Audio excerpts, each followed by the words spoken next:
Gee. That's how we start the show. You're going to slap me that time. Hey, everybody. I was trying. To Real Estate Makes Us Drink. Brian Quinlan here from Daniels Real Estate. Brad Nickham from Nest Mortgage Group. Oh, you purposely didn't wave this time. And once again, we have a guest today. Sir, please tell the folks who you are. My name is Kevin Smolar. I am the official title is Director of Brewery Operations for Sun King Brewery here in Indianapolis, Indiana.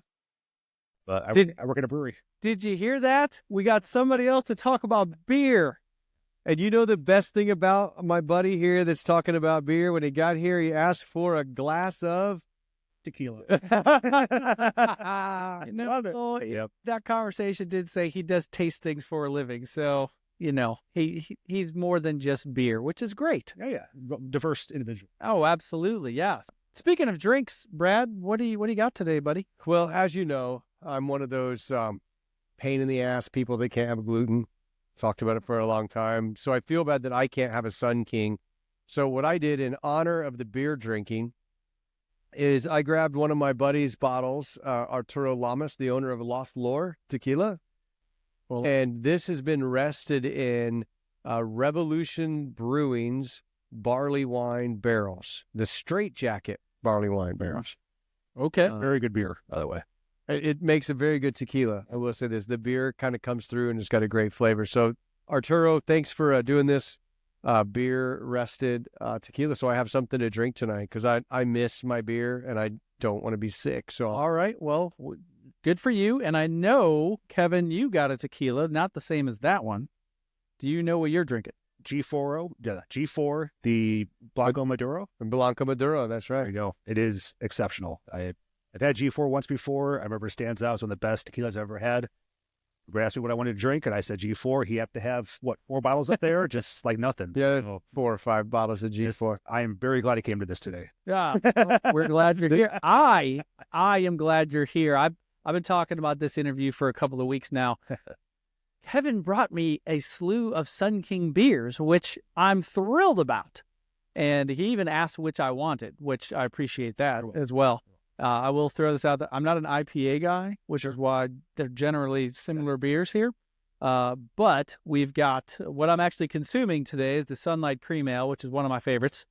And I've had this one on the show before. Many times you've had that on the show. As an IU person drinking a Gene Katie beer, it's like really crazy. Yeah, but that one is quite good. Then the Indianapolis Brewing Company lager you brought. Mm-hmm.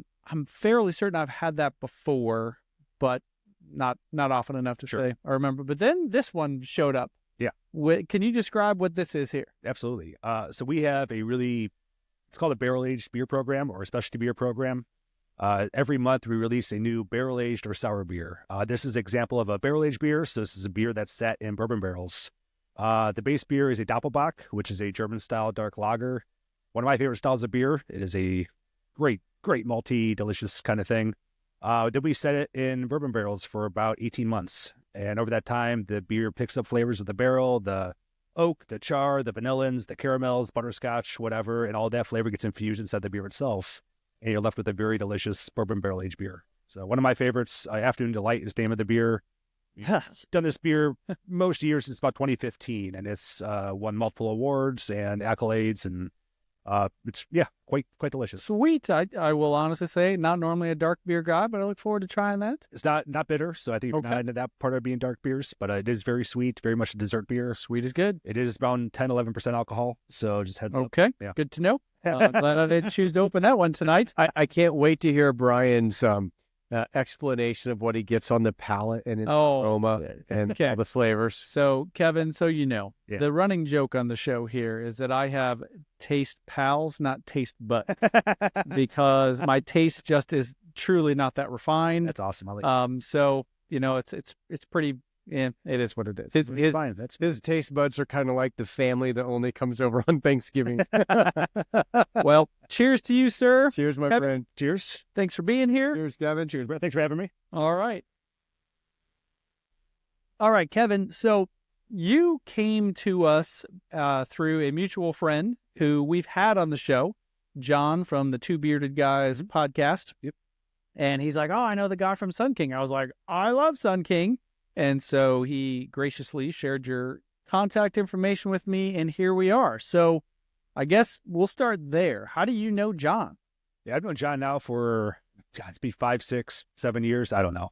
We have a mutual friend. His name is Brian Suter. Very handsome man. Hi, Brian. He usually got a big beard. No, he Okay. a little mustache, but he's just still handsome. Still handsome. So Brian, I've been friends for. He's not an ogre or anything. Man, sorry, that went off the rails real quick there. It's great. I've known Brian now for about 13 years. We've actually been homebrew buddies for about all 13 of those. And then at one point, Brian worked for Books and Brews Brewery up off 96 and 69 up there. That still exists. That still exists. Okay. Yep. Brian was the brewer there, and John was their operations manager. So he was in charge of the facility itself. And those two became friends, and I just kind of met John through Brian. And, fast forward a few years, we're good buddies.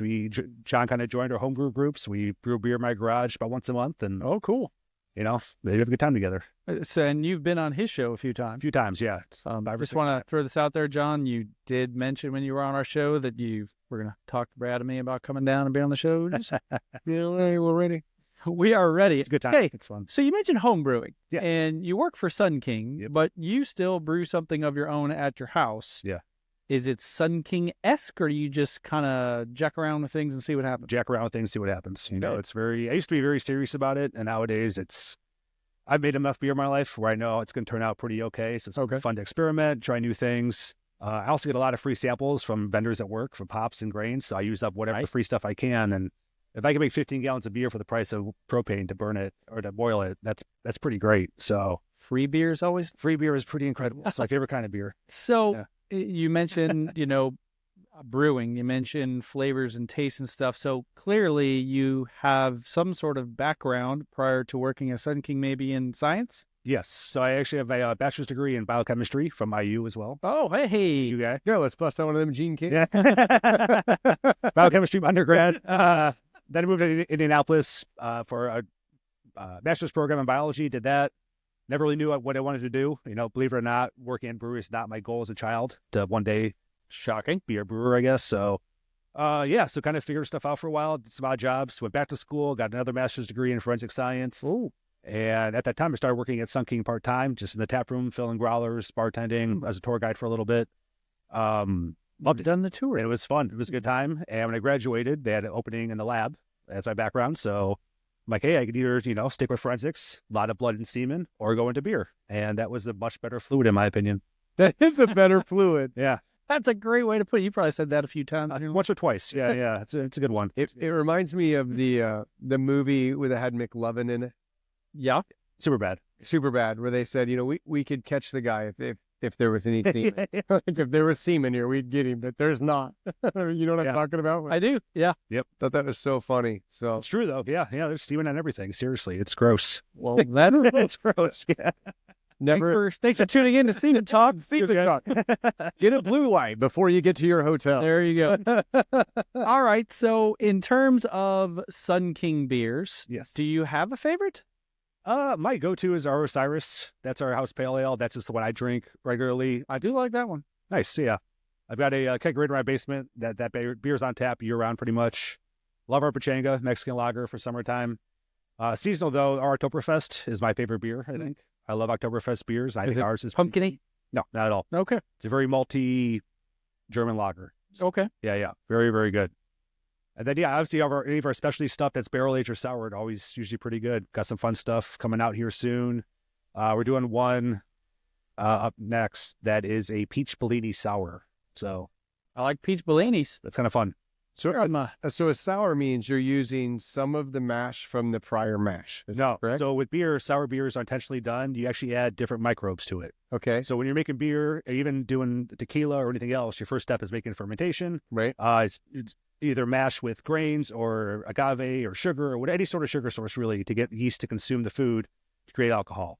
The main yeast for brewing is Saccharomyces cerevisiae, which is just a standard yeast strain that also used to make bread, but it consumes sugars and produces alcohol and carbon dioxide. For sour beers, you actually add in bacteria. There's a species called Lactobacillus, Pediococcus. The same species actually make man, this yogurt. really just kicked up a level of Yeah, nerdiness. I don't. After spending a week in distilleries, I'm tracking. Are you good? Yeah. So we're adding different microbes to it, and those produce different flavors during fermentation. So they don't produce alcohol; they produce lactic acid, Right. malic acid, or whatever. Yeah. So, sour beers. A beer can go sour if you do it wrong. Like that's just a mistake that happens. But if you do it intentionally, unintentional. yes, which happens, and it's not great.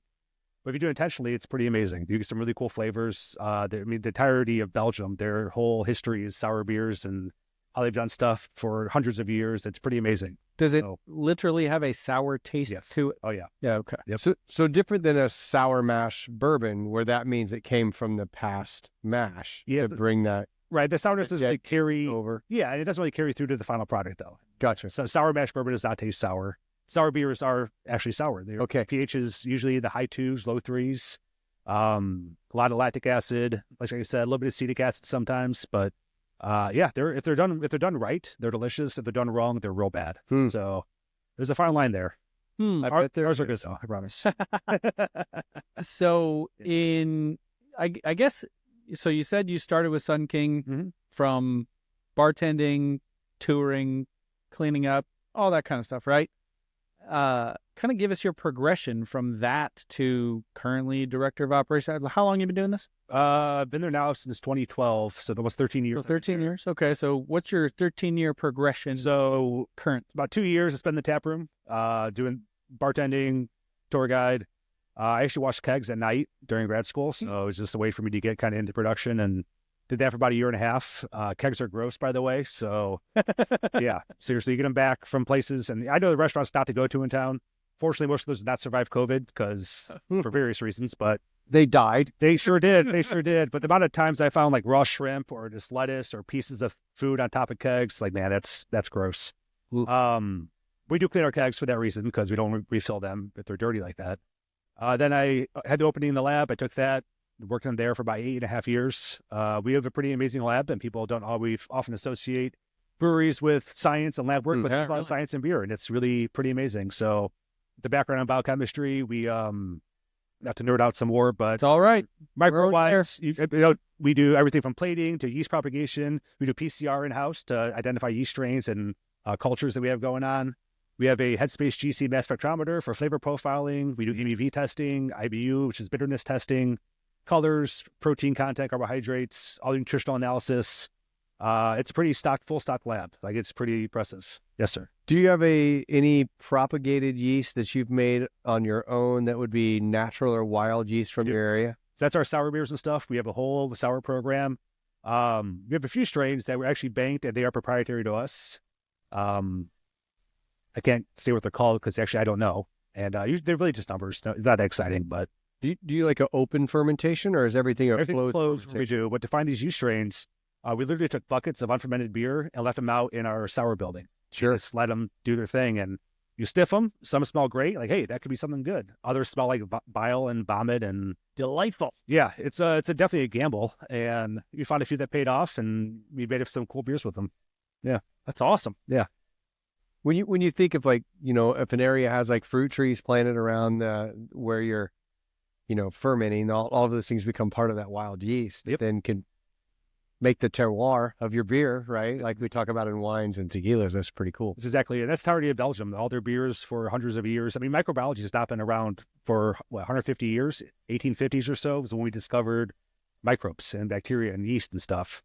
Before that, they just knew if you took the foam on top of a fermenting process and put it on more of it, it would keep going and make more beer or wine or whatever. So a lot of these places just let the windows open, and whatever is naturally in the air, the flora and the fauna, would just ferment. And if it was great, the place survived and is still around today. If it was bad, they stopped making stuff and people died. People died. Guess that wasn't any good. Yeah. We probably shouldn't have them cows by there. All right, so I have driven past. Actually, no, I've been in briefly the Sun King off College Avenue. Yeah. So right downtown. That's where you're located. Yeah. That's specifically right. Place. Yeah. And I've been to the Sun King in Carmel because my Sun King shirt here. My daughter used to be a server up there. And I've been to the Sun King at the airport, which I totally appreciate when I'm hanging at the airport. Some Sun King beer, it's great. Yeah. Where else is Sun King located? Let's just talk Indiana for now. Yeah. We have a tap room in Fishers at the district, they call it now, or the yard district. I think they keep changing. Yeah, they've changed the name a few times, but That's a small batch brewery, so we do have a small brewery system up there. We do specialty beers out of there, much smaller batches. We have one brewer up there who does a great job. Experimental stuff, new styles, just things to kind of diversify our tap rooms and whatnot.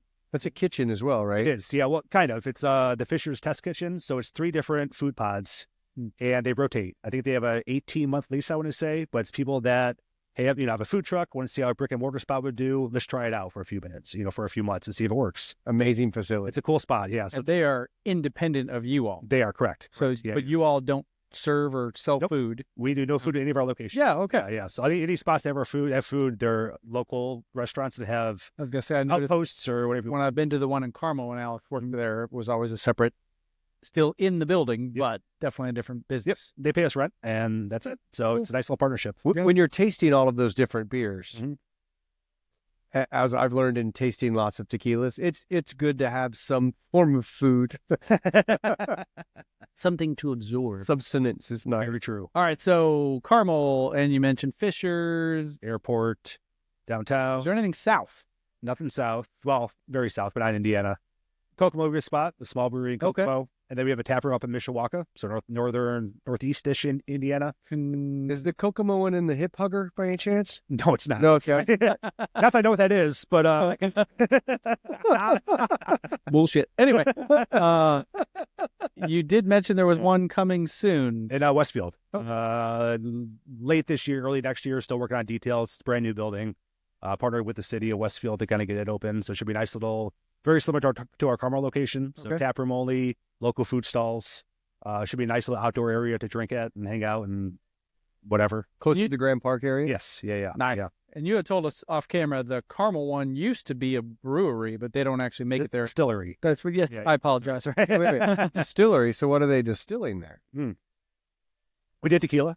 We did rum. No, you did agave spirit. We did agave spirits. Right. You're right. That's fair. That's fair. I'll clean that up. Yeah. I'm Sorry. All my tequila people that watch, I'll Yeah. clean that up for you. It's not. It was labeled agave too. It was not labeled tequila. Can't put tequila on the label. Yeah, we learned that pretty quickly. I bet you did. Yeah. It wasn't very good. But either way, you don't do it We anymore. don't do it anymore. It just was never really a big thing for us, and we'd rather focus on beer. So Interesting. Yeah. With 2 college towns not far from Indianapolis, that you're not necessarily located in either of those spots. college kids don't want to spend $6 on a pint of beer. Well, that's fair. What about old Milwaukee? Yeah. I mean, that's what I drank as a kid. I figure those Purdue kids I would drink the bet- shit out of this. They have been actually. Yeah, that one's been pretty good for us. It's in Mackey Stadium too. So There's a rich.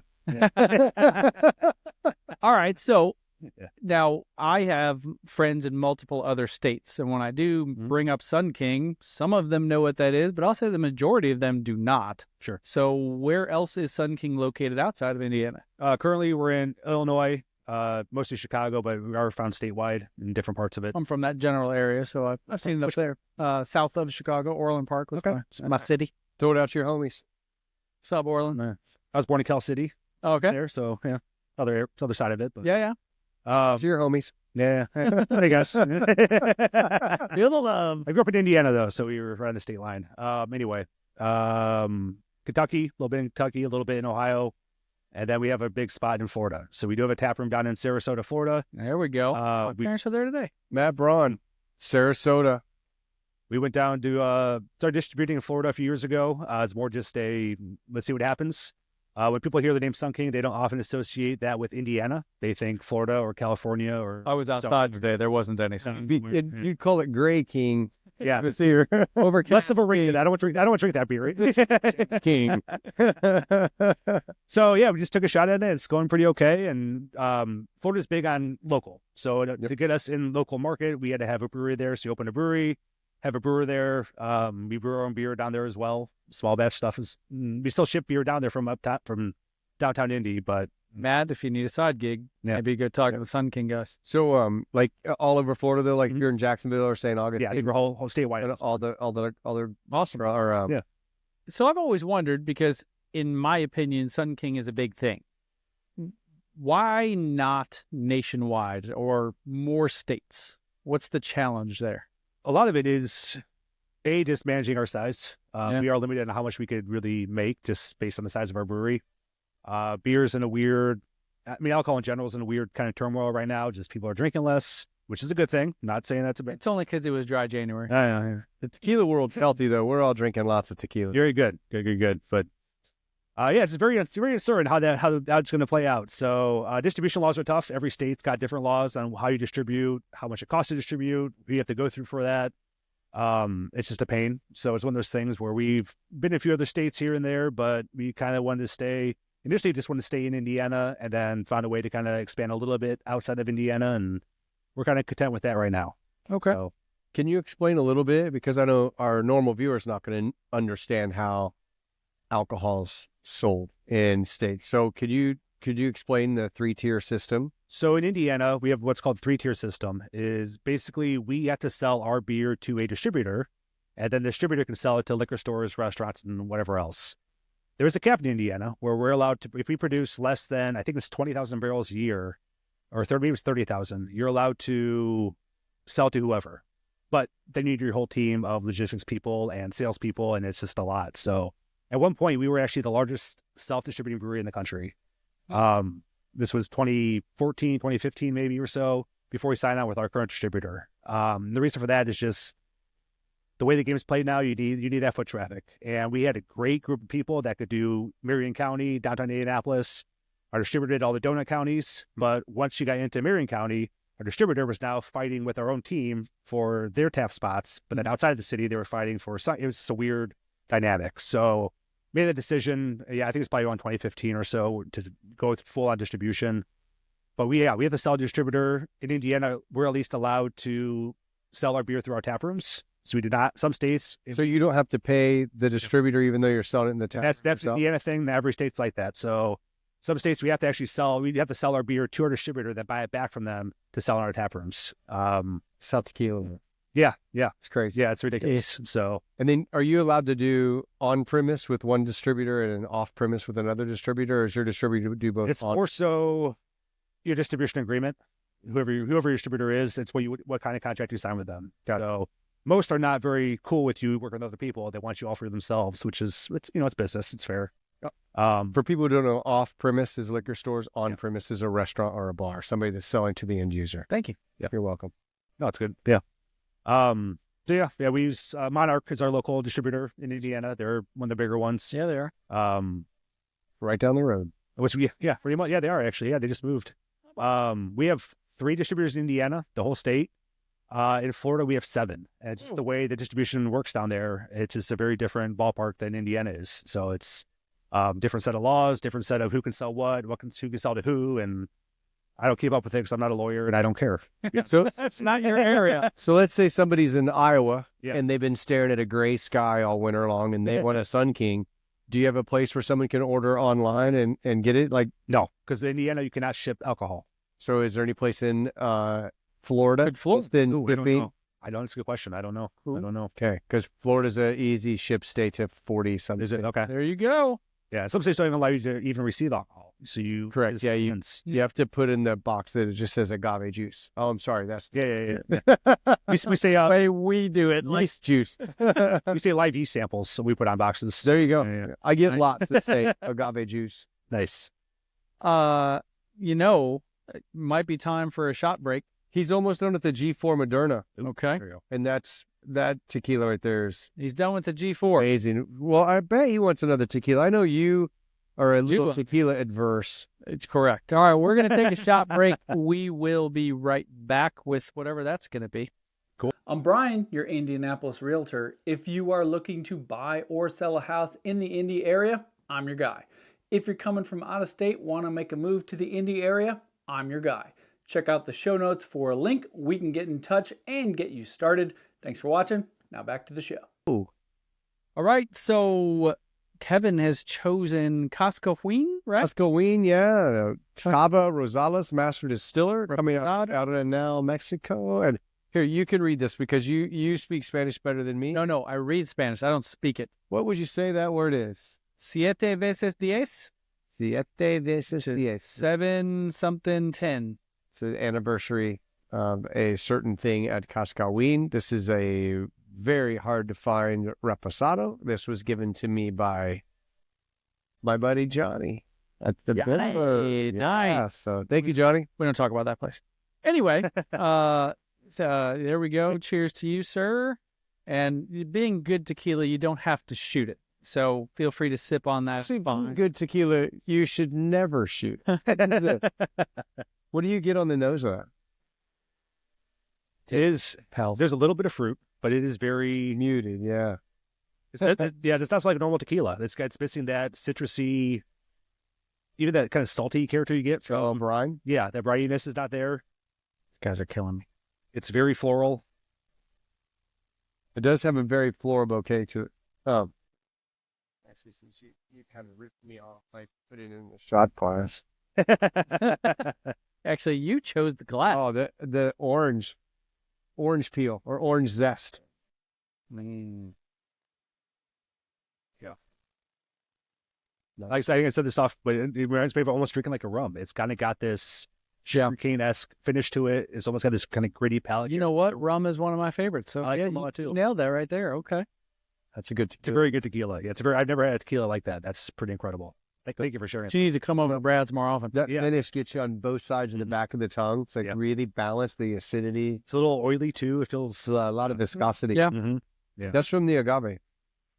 When you Tahuna crush an agave and you cook it at a lower temperature when you distill and you ferment for as many days as they do, you get a lot of oiliness and a lot of flavor out of it. Sure. Java's pretty good at this. That's They know what they're doing. killer. All right, back to beer talk. So, as director of operations, like what are your duties? Yeah, so a little bit of everything. I kind of am in charge of all. Production manager is kind of my informal title, so I'm in charge of all production.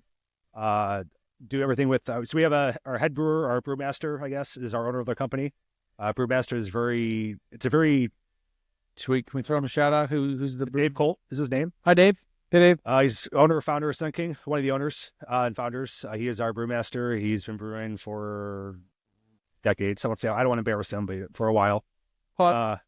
This is a question that may not appear if I don't get an answer. Omar. Yeah. No longer with Sun King. Was he one of the founders? Yeah. Okay. Like everyone knows Omar. It's fun. We're gonna come back to that. All right. Since we're in the cutout part, we're not sorry. Who owns the blue Lamborghini? Blue Lamborghini. The baby blue Lamborghini. No one that I know. Okay, because I was told every time we're at Sun King, there's in Fishers, there's a baby blue Lamborghini, and everybody told me that was the owner of Sun King. Oh, no, our owners don't know. Okay. No. One has a Jeep. One's got a truck. By the way, Yeah, sure it is. Yeah. Okay, so you Sidebar. may know one of my former neighbors, Omar. Yeah.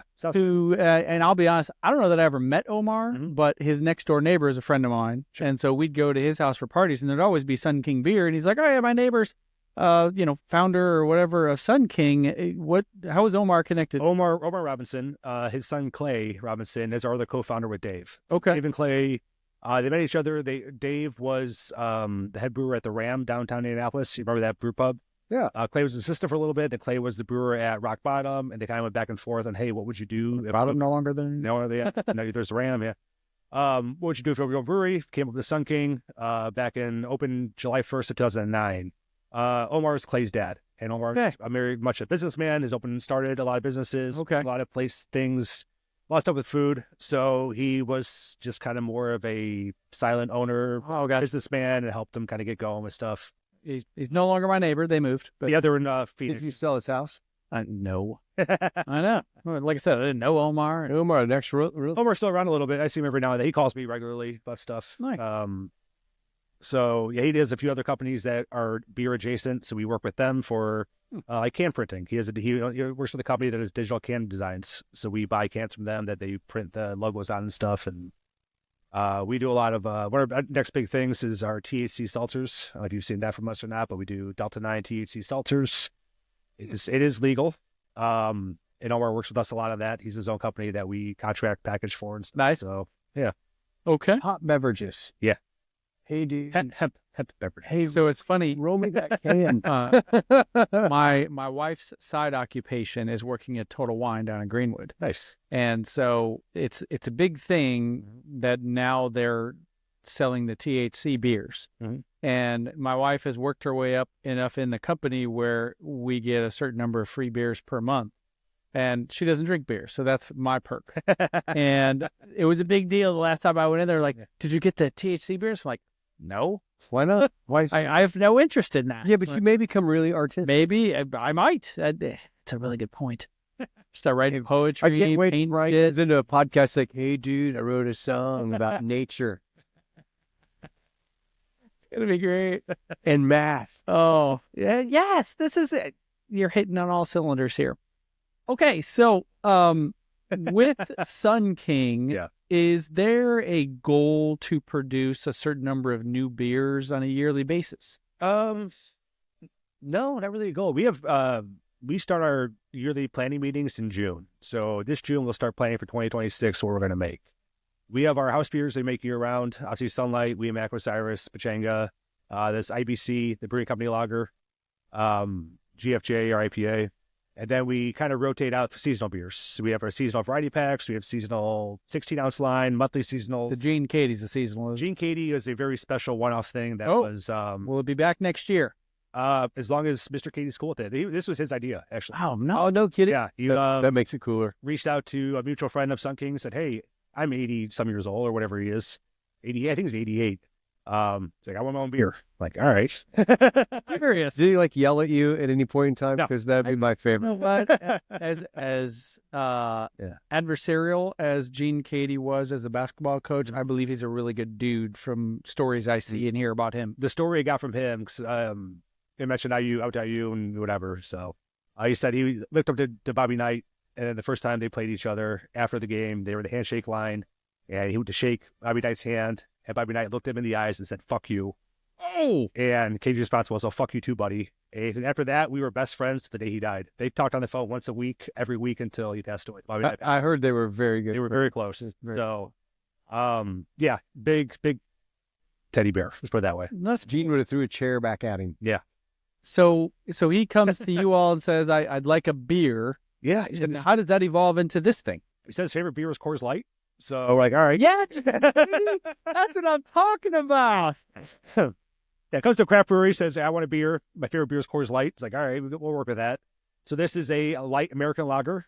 We just kind of worked back with a few things that we had kind of our sleeves and tried a few things, did a few experiments, tasted through a panel with him, and then finally decided on something that he liked a lot and rolled with it. Did the production of it. And No offense to you all, Coors Light is my favorite beer, Oh. and I would absolutely equate that to a Coors Light for sure. that was the point. We were trying to make him happy. Wow, so that would have been the one I would be drinking in.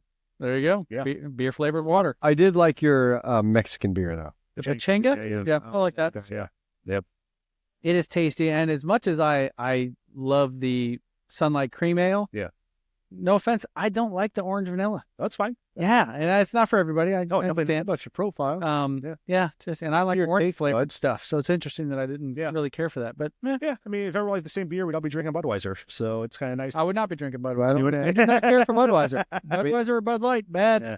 I mean, that funnels to the tequilas, because I think there's 200 different tequilas on my wall, right? Well, they're It's just about the palate. Yeah. Yeah, exactly. So if somebody asks you, what is your favorite Sun King beer?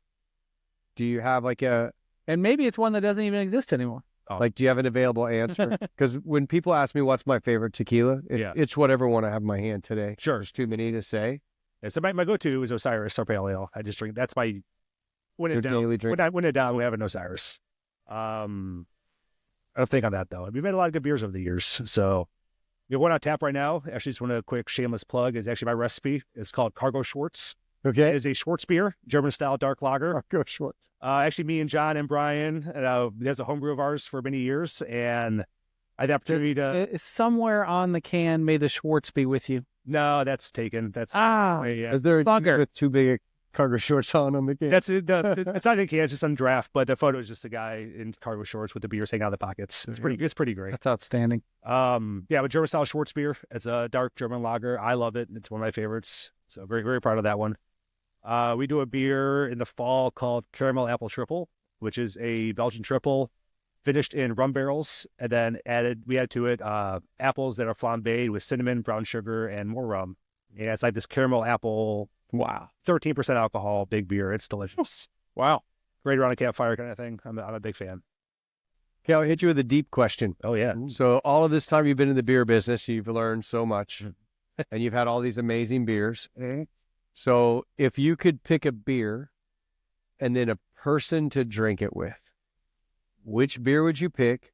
And who is That's the kind of question we need to throw them in advance. So Yeah, I didn't think about that. No, it's better to do it on Yeah. front. So you got to think. So who would be the most amazing family member, deceased, alive, famous, whoever? Who would be the person you would love to sit down and share your beer knowledge with, pick the beer for them, and then share it with them? Who would that person be? Oh boy. I can give you a few seconds to consider that. Please do for a second. Okay. Yeah. Hey, folks, we're still trying to raise money for Brian to run the Disney Marathon. And up here is the money we have raised so far. We're looking to get to $1,000. Money's going to be donated to the Perry Township Schools Food Pantry. Brad said he has offered to match that up to $1,000. So thank you for that. And hit that QR code, and no joke, it's going to send Venmo to me, but I'm going to make sure that money goes where it's supposed to go. My wife runs the food pantry, so, I'm not going to steal money from my wife. Goodness gracious. So please help out, and sign-ups are coming up soon. So please, throw some donations that way. I would really appreciate that because I want to run 26 miles. I can't wait to see him do it. I can't wait. And it's going to help a lot of people. And, to help a local food pantry like this is amazing. And while we have a Sun King guy here with us, and we're thinking through this big, deep thought process. A lot of you have watched our show for over a year now, and I bet everybody will agree we need a show sponsor, like a beer show sponsor that we can talk about a beer every single week. Kevin's not listening right now because it's absolutely shit. Yeah, so he's going to have to run that up somebody's flagpole and go, look, this guy's got great tequila and they have a great show, and we would love to sponsor this. Not to mention, we're going to be in Florida running the Disney Marathon, ideally. We're absolutely open to wearing T-shirts with sponsorship on it. We will. So, Sun King and others are located in Florida. Just saying, feel free. Some Siempre. Siempre. Got to get Alex on their game, this is your way out of having to run the marathon. Just throw money our way to run it for you. Ooh, I'm going to say this. I'm going to put it out there, and if Alex watches this, I'll donate $2,000 to the charity if Alex runs the marathon with us. What? Drunk Alex did say he was considering it back when you were in Mexico. I'm going to Alex not quite inebriated. I don't know. He was, yeah. We'll send this to you, Alex. You have the decision to make. All right, Kevin, so you've had time to think. I have. Yeah. You got an answer. I have two answers. That's cool. The first one, awesome. Also two-parter. Both my grandfathers. The one I never met, he passed away before I was born. And the other one passed away when I was a teenager. I love to sit down with them now and just have a beer with them and just talk to them. Nice. Non-serious note, Stephen King. I'm a big Stephen King. He doesn't drink anymore, but back in the 80s, if I could get prime 85 Stephen King just to hear his thoughts and just sit down with that man, it'd be incredible. Is there an alcohol-free Sun King? Yes, we have 3 options right now. Well, sounds like you something you can hook him up with. Yeah. Stephen King, I'm sure you're watching. You're watching. Yeah. And if you are, we need a little production and direction. He's a book writer. It's fine. We're all good there. Yeah. I love hearing the grandfathers. Mm-hmm. I asked this question to my interviews in tequila because a lot of them are people who have started a brand or, like Arturo from Lost Lore, he's keeping a family tradition going. And to hear people talk about how they like to sit down and share with a family member past and really show what you've been able to do and what you've learned and what you've built and what you want to be able to share that with them to see how they react. I think it's really awesome. And to know, you don't know this, I don't know this, but, when you think back to it and they talk to you, they'd probably walk away very proud of you. And I'm very proud of what you've been able to do and the work that you put in there. That means a lot. So that's thanks for sharing that. Yeah, thank you. Yeah, very cool. Yeah. All right, ready to wrap? Okay, so I can only think of the one Busta Rhymes. Please do some Kendrick Lamar. You watched the Super Bowl? I can't. No. Do you talk that fast? No. Let's be humble. Josh. Here's what I want to say about the Super Bowl. I would love to see a country artist do the Super Bowl. So can Beyonce do it next year? Right. She's already been on there as a pop star. Let's have her now as a country star. I think that's fair. All right. Well, once again, thanks for watching. Just flip everybody off. I do it. I unfortunately do it. Everybody I off. unfortunately do it often. Flipped off all of it. There you go. So maybe it was Beyonce. Oh, Hey, thanks for say that out watching. loud. Anyway, thanks for watching Real Estate Makes Us Drink. Kevin, thanks for being on. Hey, thanks for having me, guys. Appreciate you, my friend. It was a pleasure to meet you and learn more about Sun King. This is great. I'm definitely going to hang out at the College Avenue one. Anytime. Let me know. Oh, Yeah. Where do let him. where do we apply for that show sponsorship? We'll talk. Cheers and cheers, and we will see you next time on Real Estate Makes Us Drink. Cheers.